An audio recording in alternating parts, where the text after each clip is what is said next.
श्रीमद् भागवत गीता। महाभारत युद्ध आरंभ होने के ठीक पहले भगवान श्री कृष्ण ने अर्जुन को जो उपदेश दिया वह श्रीमद् भगवत गीता के नाम से प्रसिद्ध है। यह महाभारत के भीष्म पर्व का अंग है। गीता में 18 अध्याय और 700 श्लोक हैं। गीता की गणना प्रस्थानत्रयी में की जाती है, जिसमें उपनिषद और ब्रह्मसूत्र भी सम्मिलित हैं। अतएव भारतीय परंपरा के अनुसार गीता का स्थान वही है जो उपनिषद और धर्म सूत्रों का है। उपनिषदों को गौ, गाय और गीता को उसका दुग्ध कहा गया है। इसका तात्पर्य यह है कि उपनिषदों की जो अध्यात्म विद्या थी उसको गीता सर्वांश में स्वीकार करती है। उपनिषदों की अनेक विद्याएं गीता में हैं, जैसे संसार के स्वरूप के संबंध में अश्वत्थ विद्या, अनादि अजन्मा ब्रह्मा के विषय में अव्यय पुरुष विद्या, परा प्रकृति या जीव के विषय में अक्षर पुरुष विद्या और अपरा प्रकृति या भौतिक जगत के विषय में क्षर पुरुष विद्या। इस प्रकार वेदों के ब्रह्मवाद और उपनिषदों के अध्यात्म, इन दोनों की विशिष्ट सामग्री गीता में सन्निविष्ट है। उसे ही पुष्पिका के शब्दों में ब्रह्म विद्या कहा गया है। धर्म, सनातन धर्म। लेखक वेदव्यास। भाषा संस्कृत। अवधि तृतीय सहस्राब्दी ईसा पूर्व। अध्याय 18। श्लोक 700। महाभारत के युद्ध के समय जब अर्जुन युद्ध करने से मना करते हैं तब श्री कृष्ण उन्हें उपदेश देते हैं और कर्म व धर्म के सच्चे ज्ञान से अवगत कराते हैं। श्री कृष्ण के इन्हीं उपदेशों को श्रीमद् भगवत गीता नामक ग्रंथ में संकलित किया गया है। गीता के 18 अध्याय। श्रीमद् भागवत गीता के सभी 18 अध्यायों का संक्षिप्त परिचय क्रमशः निम्न प्रकार से हैं।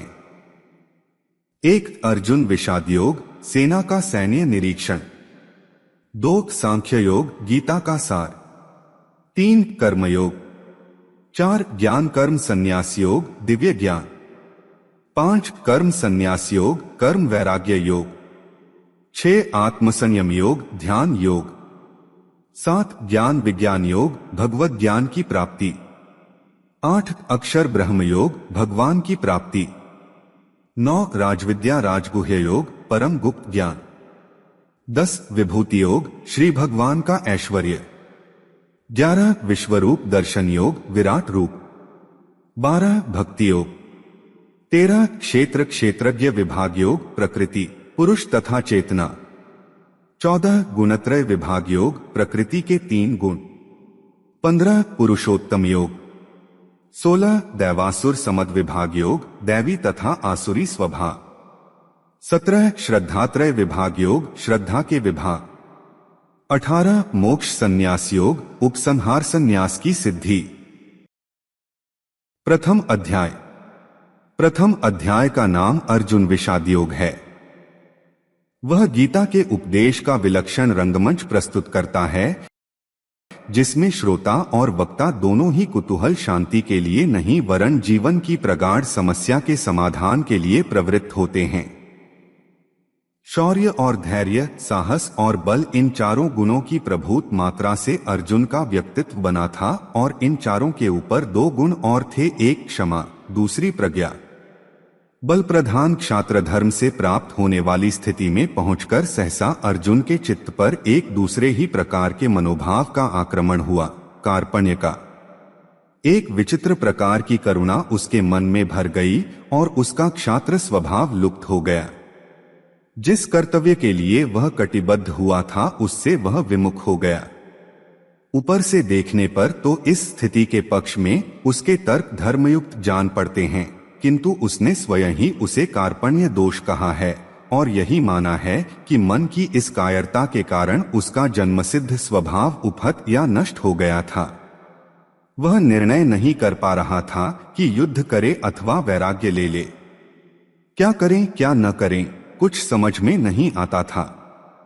इस मनोभाव की चरम स्थिति में पहुंचकर उसने धनुष बाण एक ओर डाल दिया। कृष्ण ने अर्जुन की वह स्थिति देखकर जान लिया कि अर्जुन का शरीर ठीक है, किंतु युद्ध आरंभ होने से पहले ही उस अद्भुत क्षत्रिय का मनोबल टूट चुका है। बिना मन के यह शरीर खड़ा नहीं रह सकता। अतएव कृष्ण के सामने एक गुरु कर्तव्य आ गया। अत तर्क से, बुद्धि से, ज्ञान से, कर्म की चर्चा से, विश्व के स्वभाव से, उसमें जीवन की स्थिति से, दोनों के नियामक अव्यय पुरुष के परिचय से और उस सर्वोपरि परम सत्तावान ब्रह्मा के साक्षात दर्शन से अर्जुन के मन का उद्धार करना, यही उनका लक्ष्य हुआ। इसी तत्वचर्चा का विषय गीता है। पहले अध्याय में सामान्य रीति से भूमिका रूप में अर्जुन ने भगवान से अपनी स्थिति कह दी। प्रथम अध्याय में दोनों सेनाओं का वर्णन किया जाता है। शंख बजाने के पश्चात अर्जुन सेना को देखने के लिए रथ को सेनाओं के मध्य ले जाने के लिए कृष्ण से कहते हैं। तब मोहयुक्त हो अर्जुन कायरता तथा शोक युक्त वचन कहता है। द्वितीय अध्याय। दूसरे अध्याय का नाम सांख्य योग है। इसमें जीवन की दो प्राचीन सम्मानित परंपराओं का तर्कों द्वारा वर्णन आया है। अर्जुन को उस कृपण स्थिति में रोते देखकर कृष्ण ने उनका ध्यान दिलाया है कि इस प्रकार का क्लैब्य और हृदय की क्षुद्र दुर्बलता अर्जुन जैसे वीर के लिए उचित नहीं।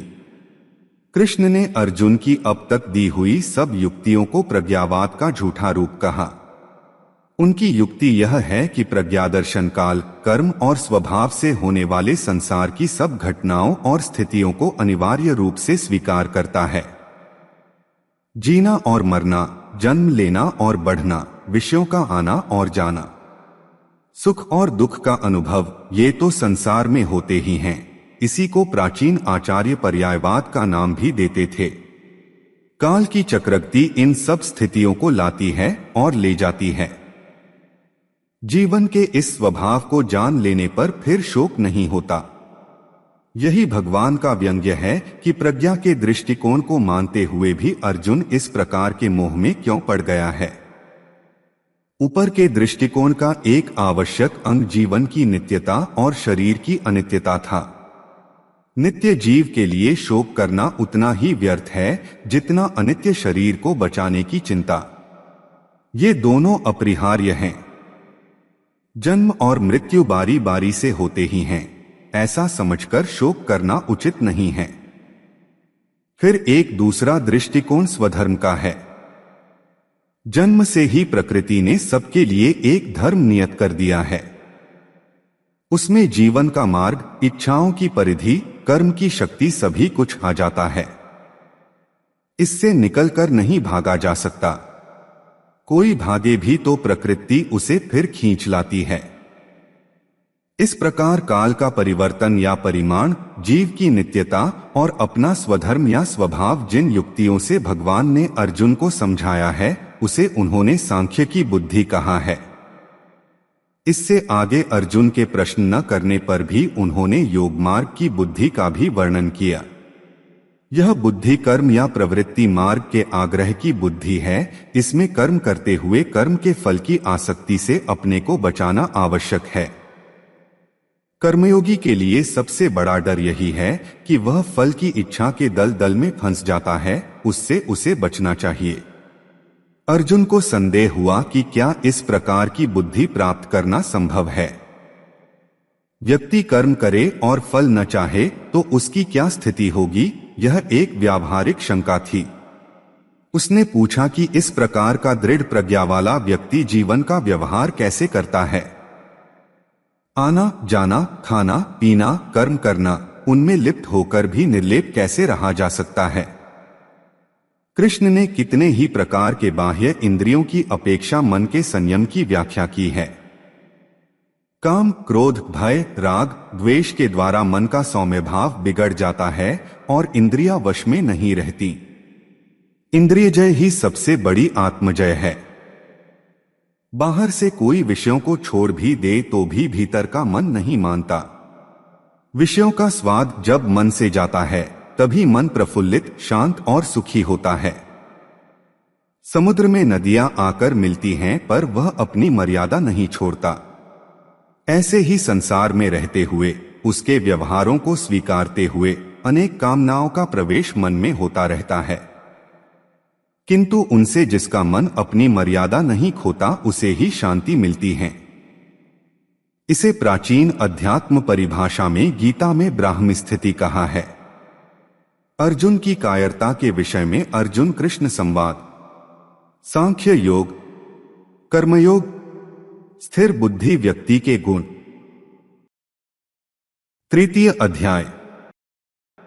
इस प्रकार सांख्य की व्याख्या का उत्तर सुनकर कर्मयोग नामक तीसरे अध्याय में अर्जुन ने इस विषय में और गहरा उतरने के लिए स्पष्ट प्रश्न किया कि सांख्य और योग इन दोनों मार्गों में आप किसे अच्छा समझते हैं और क्यों नहीं यह निश्चित कहते कि मैं इन दोनों में से किसे अपनाऊं। इस पर कृष्ण ने भी उतनी ही स्पष्टता से उत्तर दिया कि लोक में दो निष्ठाएं या जीवन दृष्टियां हैं। सांख्यवादियों के लिए ज्ञान योग है और कर्म मार्गियों के लिए कर्मयोग है। यहां कोई व्यक्ति कर्म छोड़ ही नहीं सकता। प्रकृति तीनों गुणों के प्रभाव से व्यक्ति को कर्म करने के लिए बाध्य करती है। कर्म से बचने वालों के प्रति एक बड़ी शंका है, वह यह कि वे ऊपर से तो कर्म छोड़ बैठते हैं पर मन ही मन उसमें डूबे रहते हैं। यह स्थिति असह्य है और इसे कृष्ण ने गीता में मिथ्याचार कहा है। मन में कर्मेंद्रियों को रोककर कर्म करना ही सरल मानवीय मार्ग है। कृष्ण ने चुनौती के रूप में यहां तक कह दिया कि कर्म के बिना तो खाने के लिए अन्न भी नहीं मिल सकता। फिर कृष्ण ने कर्म के विधान को चक्र के रूप में उपस्थित किया। न केवल सामाजिक धरातल पर भिन्न व्यक्तियों के कर्मचक्र अरों की तरह आपस में पिरोए हुए हैं, बल्कि पृथ्वी के मनुष्य और स्वर्ग के देवता दोनों का संबंध भी कर्मचक्र पर आश्रित है। प्रत्यक्ष है कि यहाँ मनुष्य कर्म करते हैं, कृषि करते हैं और दैवी शक्तियां वृष्टि का जल भेजती हैं। अन्न और पर्जन्य दोनों कर्म से उत्पन्न होते हैं। एक में मानवीय कर्म, दूसरे में दैवी कर्म। फिर कर्म के पक्ष में लोक संग्रह की युक्ति दी गई है, अर्थात कर्म के बिना समाज का ढांचा खड़ा नहीं रह सकता। जो लोक के नेता हैं, जनक जैसे ज्ञानी हैं, वे भी कर्म में प्रवृत्ति रखते हैं। कृष्ण ने स्वयं अपना ही दृष्टांत देकर कहा कि मैं नारायण का रूप हूं, मेरे लिए कुछ कर्म शेष नहीं है। फिर भी तंद्रारहित होकर कर्म करता हूं और अन्य लोग मेरे मार्ग पर चलते हैं। अंतर इतना ही है कि जो मूर्ख हैं वे लिप्त होकर कर्म करते हैं, पर ज्ञानी असंग भाव से कर्म करता है। गीता में यही एक साभिप्राय शब्द बुद्धि भेद है, अर्थात जो साधारण समझ के लोग कर्म में लगे हैं उन्हें उस मार्ग से उखाड़ना उचित नहीं, क्योंकि वे ज्ञानवादी बन नहीं सकते, और यदि उनका कर्म भी छूट गया तो वे दोनों ओर से भटक गए। नित्य कर्म करने वाले की श्रेष्ठता, यज्ञादि कर्मों की आवश्यकता, अज्ञानी और ज्ञानी के लक्षण, काम के निरोध का विषय। चतुर्थ अध्याय। चौथे अध्याय में, जिसका नाम ज्ञान कर्म संन्यास योग है, यह बताया गया है कि ज्ञान प्राप्त करके कर्म करते हुए भी कर्म संन्यास का फल किस उपाय से प्राप्त किया जा सकता है।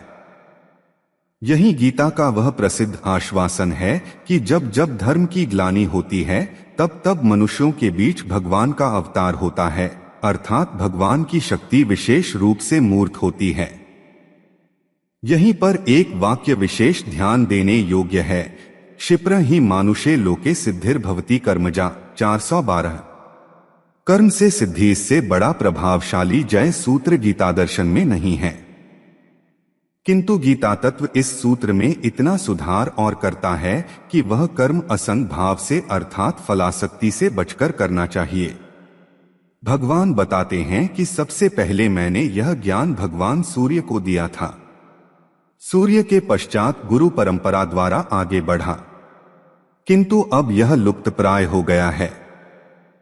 अब वही ज्ञान मैं तुम्हें बताने जा रहा हूं। अर्जुन कहते हैं कि आपका तो जन्म हाल में ही हुआ है, तो आपने यह सूर्य से कैसे कहा? तब श्री भगवान ने कहा है कि तुम्हारे और मेरे अनेक जन्म हुए, लेकिन तुम्हें याद नहीं, पर मुझे याद है। यदा यदा हि धर्मस्य ग्लानिर्भवति भारत अभ्युत्थानमधर्मस्य तदात्मानं सृजाम्यहम् परित्राणाय साधूनां विनाशाय च दुष्कृता धर्म संस्थापनार्थाय संभवामि युगे युगे। श्री कृष्ण कहते हैं कि जब जब धर्म की हानि और अधर्म की वृद्धि होती है तब तब मैं अपने स्वरूप की रचना करता हूँ। साधुओं की रक्षा के लिए, दुष्कर्मियों का विनाश करने के लिए, धर्म की स्थापना के लिए मैं युग युग में मानव के रूप में अवतार लेता हूँ। कर्म, अकर्म और विकर्म का वर्णन। यज्ञों के स्वरूप। ज्ञान यज्ञ का वर्णन। 5वां अध्याय। 5वें अध्याय कर्म संन्यास योग नामक में फिर वे ही युक्तियां और दृढ़ रूप में कही गई हैं। इसमें कर्म के साथ जो मन का संबंध है उसके संस्कार पर या उसे विशुद्ध करने पर विशेष ध्यान दिलाया गया है। यह भी कहा गया है कि ऊंचे धरातल पर पहुंचकर सांख्य और योग में कोई भेद नहीं रह जाता है। किसी एक मार्ग पर ठीक प्रकार से चले तो समान फल प्राप्त होता है। जीवन के जितने कर्म हैं सबको समर्पण कर देने से व्यक्ति एकदम शांति के ध्रुव बिंदु पर पहुंच जाता है और जल में खिले कमल के समान कर्म रूपी जल से लिप्त नहीं होता। भगवान श्री कृष्ण इस अध्याय में कर्मयोग और साधु पुरुष का वर्णन करते हैं तथा बताते हैं कि मैं सृष्टि के हर जीव में समान रूप से रहता हूं। आत्म प्राणी को समदर्शी होना चाहिए। विद्याविनय संपन्ने ब्राह्मणे गवि हस्तिनी शुनि चैव श्वपाके च पंडिता समदर्शिन। ज्ञानी महापुरुष विद्याविनय युक्त ब्राह्मण में और चांडाल में तथा गाय, हाथी एवं कुत्ते में भी समरूप परमात्मा को देखने वाले होते हैं। 6ठा अध्याय। 6ठा अध्याय आत्मसंयम योग है जिसका विषय नाम से ही प्रकट है। जितने विषय हैं उन सबसे इंद्रियों का संयम ही कर्म और ज्ञान का निचोड़ है। सुख में और दुख में मन की समान स्थिति, इसे ही योग कहते हैं। 7वां अध्याय। 7वें अध्याय की संज्ञा ज्ञान विज्ञान योग है। ये प्राचीन भारतीय दर्शन की 2 परिभाषाएं हैं। उनमें भी विज्ञान शब्द वैदिक दृष्टि से बहुत ही महत्वपूर्ण था। सृष्टि के नानात्व का ज्ञान विज्ञान है और नानात्व से एकत्व की ओर प्रगति ज्ञान है। ये दोनों दृष्टियां मानव के लिए उचित हैं। इस प्रसंग में विज्ञान की दृष्टि से अपरा और परा प्रकृति के इन 2 रूपों की जो सुनिश्चित व्याख्या यहाँ गीता ने दी है वह अवश्य ध्यान देने योग्य है। अपरा प्रकृति में 8 तत्व हैं, पंचभूत, मन, बुद्धि और अहंकार। जिस अंड से मानव का जन्म होता है उसमें ये 8 रहते हैं, किंतु यह प्राकृत सर्ग है अर्थात यह जड़ है। इसमें ईश्वर की चेष्टा के संपर्क से जो चेतना आती है उसे परा प्रकृति कहते हैं, वही जीव है। 8 तत्वों के साथ मिलकर जीवन नवा तत्व हो जाता है। इस अध्याय में भगवान के अनेक रूपों का उल्लेख किया गया है जिनका और विस्तार विभूति योग नामक 10वें अध्याय में आता है। यही विशेष भगवती दृष्टि का भी उल्लेख है जिसका सूत्र वासुदेव सर्वमिति, सब वसु या शरीरों में एक ही देव तत्व है, उसी की संज्ञा विष्णु है। किंतु लोक में अपनी अपनी रुचि के अनुसार अनेक नामों और रूपों में उसी एक देव तत्व की उपासना की जाती है। वे सब ठीक हैं, किंतु अच्छा यही है कि बुद्धिमान मनुष्य उस ब्रह्म तत्व को पहचाने जो अध्यात्म विद्या का सर्वोच्च शिखर है। पंचतत्व मन बुद्धि भी मैं हूँ, मैं ही संसार की उत्पत्ति करता हूँ और विनाश भी मैं ही करता हूँ। मेरे भक्त चाहे जिस प्रकार भजें परंतु अंततः मुझे ही प्राप्त होते हैं। मैं योग माया से अप्रकट रहता हूँ और मूर्ख मुझे केवल साधारण मनुष्य ही समझते हैं। यो यो या तनु भक्तः श्रद्धयार्चितुमिच्छति तस्य तस्याचला श्रद्धा तामेव विद्धाम्यहम्। वेदाः समतीतानि वर्तमानानि चार्जुन भविष्याणि च भूतानि मा तु वेद न कश्चन। 8वां अध्याय। 8वें अध्याय की संज्ञा अक्षर ब्रह्मयोग है। उपनिषदों में अक्षर विद्या का विस्तार हुआ।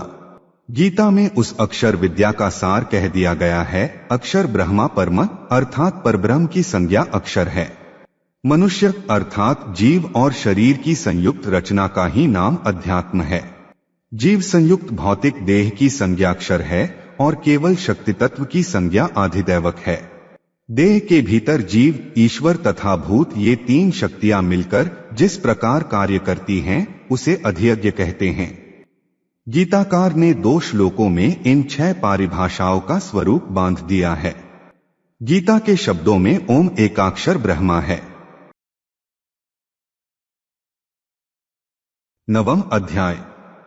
9वें अध्याय को राजगुह्य योग कहा गया है, अर्थात यह अध्यात्म विद्या विद्यारागी है और यह गुह्य ज्ञान सब में श्रेष्ठ है। राजा शब्द का एक अर्थ मन भी था, अतएव मन की दिव्य शक्तियों को किस प्रकार ब्रह्ममय बनाया जाए, इसकी युक्ति ही राजविद्या है। इस क्षेत्र में ब्रह्म तत्व का निरूपण ही प्रधान है, उसी से व्यक्त जगत का बारंबार निर्माण होता है। वेद का समस्त कर्मकांड, यज्ञ, अमृत और मृत्यु, संत और असंत और जितने भी देवी देवता है, सबका पर्यवसान ब्रह्मा में है। लोक में जो अनेक प्रकार की देव पूजा प्रचलित है, वह भी अपने अपने स्थान में ठीक है। समन्वय की यह दृष्टि भागवत आचार्यों को मान्य थी, वस्तुत यह उनकी बड़ी शक्ति थी।